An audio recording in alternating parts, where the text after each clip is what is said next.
Hi, I'm Alan from Tentworld Ipswich, and today I'm going to show you how you can fix a hole or a tear in your tarp or tent using Gear Aid's seam grip and Tenacious tape.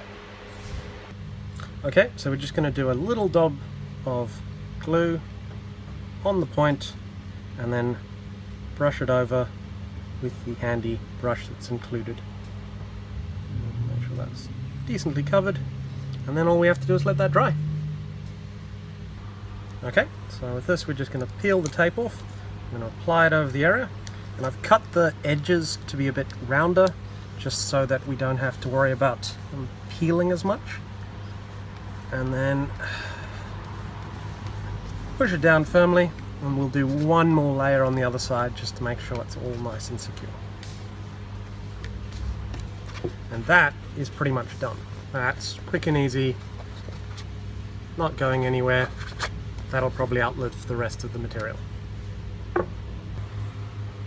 So as you can see, they're both now fully dried and ready to go and look pretty good.